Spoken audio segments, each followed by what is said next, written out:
Hello dear all, hope you are doing well. Today we are going to discuss the topical and transdermal drug delivery systems.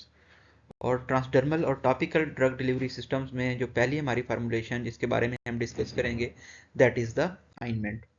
Simple आइनमेंट की अगर हम definition से start लें तो आइनमेंट हमारे पास semi solid preparations होती हैं और जितनी भी हमारे पास टॉपिकल फार्मूलेशन आती हैं ट्रांसडर्मल फार्मूलेशन आती हैं they are usually in the semi solid form. और जो आइनमेंट्स हैं सेमी सॉलिड होने के साथ साथ एक्सटर्नल एप्लीकेशन के लिए इनका यूज़ होता है outside the skin to the skin और म्यूकस मेम्ब्रेन के ऊपर भी आप इनको अप्लाई कर सकते हैं। आइनमेंट बेसिस की अगर हम बात करें तो चार ग्रुप्स होते हैं आइनमेंट बेसिस के। First of all oleaginous bases, then absorption bases, water removable bases and water soluble basis.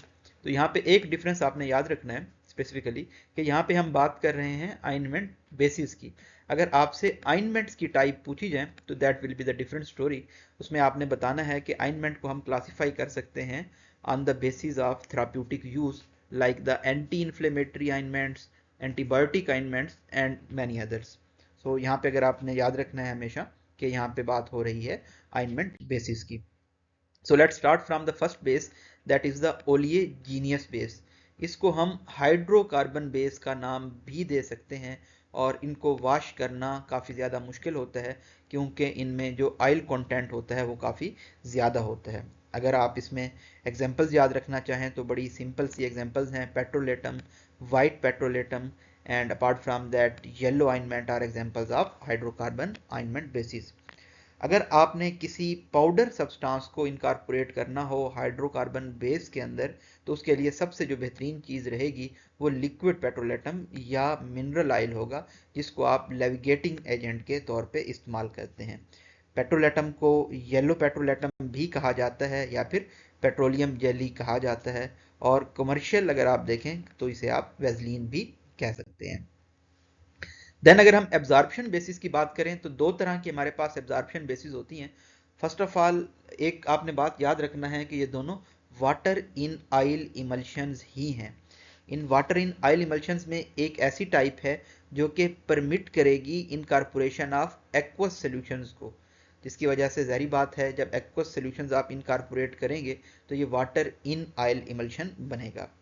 Oil हमारे पास एक्सटर्नल फेज है और वाटर हमारे पास इंटरनल फेज है। इसको आप हाइड्रोफिलिक पेट्रोलेटम भी कह सकते हैं। इसके अलावा हमारे पास वाटर इन ऑयल की जो दूसरी टाइप है इसको आप इमल्शन बेसिस भी कहते हैं जिसमें आप एडिशनल क्वांटिटी में एक्वस सॉल्यूशन को ऐड कर सकते हैं। तो सिंपल सा इसका डिफरेंस ये है कि हाइड्रोफिलिक पेट्रोलेटम में भी आप वाटर ऐड कर सकते हैं और इमल्शन बेसिस के अंदर भी आप वाटर ऐड कर सकते हैं, लेकिन जो आपकी इमल्शन बेस है इसके अंदर आप एडिशनल क्वांटिटी में वाटर को ऐड कर सकते हैं। थोड़ा सा आगे लेनोलिन के बारे में बताया गया कि इसको वूल ऑफ शीप से ऑब्टेन किया जा सकता है और प्योरीफाइड वैक्स लाइक सब्सटेंस होती है जिसको क्लीन किया गया होता है, डिओडराइज किया गया होता है और डीकलराइज किया गया होता है। इसमें तकरीबन जो पानी है वो वाटर जो है 0.25% से ज़्यादा नहीं होना चाहिए। वाटर रिमूवेबल बेसिस की अगर हम बात करें तो यहाँ पे हमारे पास simply oil in water base आ जाती है जिसको आप ऑयल इन वाटर इमल्शन भी कह सकते हैं और इसमें हमारे पास जो कॉमन एग्जांपल है रिजेंबल करती है ये क्रीम्स के साथ क्योंकि इसमें एक्सटर्नल फेज वाटर होता है, एक्वस फेज होती है तो इसलिए इनको ईजिली वॉश किया जा सकता है। That's why they are called water washable bases और वाटर रिमूवेबल बेसिस। इनको आप डाइल्यूट कर सकते हैं वाटर के साथ या एक्वस सॉल्यूशन के साथ और ये सीरस डिस्चार्ज को एब्जॉर्ब करने की सलाहियत रखती हैं। हाइड्रोफिलिक आइनमेंट इसकी एक बड़ी कॉमन एग्जांपल है इस तरह की बेसिस की। और उसके बाद हमारे पास आती हैं वाटर सॉल्युबल बेसिस।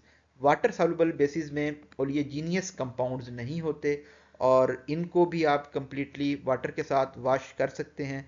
अगेन क्योंकि वाटर सॉल्युबल हैं तो वाटर के साथ इनको वॉश भी किया जा सकता है और ग्रीजलेस होती हैं, यानी कि जब आप इनको अप्लाई करते हैं तो कोई ग्रीजी आपको स्किन पे फीलिंग नहीं रहती।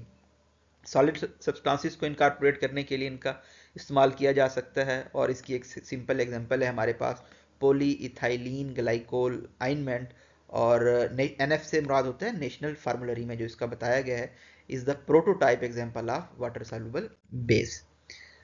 अब क्वेश्चन ये अराइज होता है कि आप किस तरह से इस आइनमेंट बेस को सिलेक्ट कर सकते हैं।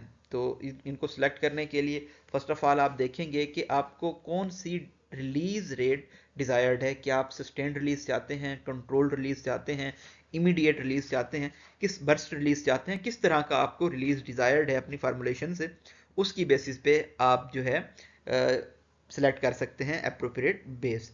और आप टॉपिकल एप्लीकेशन चाहते हैं या फिर आप परक्यूटेनियस ड्रग एब्जॉर्प्शन चाहते हैं, यानी कि आपको स्किन के ऊपर साइट स्पेसिफिक डिलीवरी चाहिए, कैंडिडियासिस के लिए चाहिए, फंगल इन्फेक्शन के लिए चाहिए, वुंड इन्फेक्शन के लिए चाहिए, या फिर आप इसको सिस्टेमिक सर्कुलेशन में ट्रांसडर्मल रूट के थ्रू लेके जाना चाहते हैं, तो उसी बेस पे आप अगेन सेलेक्ट करेंगे अपनी बेस को। आपने ये देखना है कि आपकी बेस जो है, आप कितना अक्लूजन ऑफ मॉइस्चर चाहते हैं, कि कितना मॉइस्चर जो है आपकी स्किन पे उसको रिटेन रख सके आपकी फार्मूलेशन।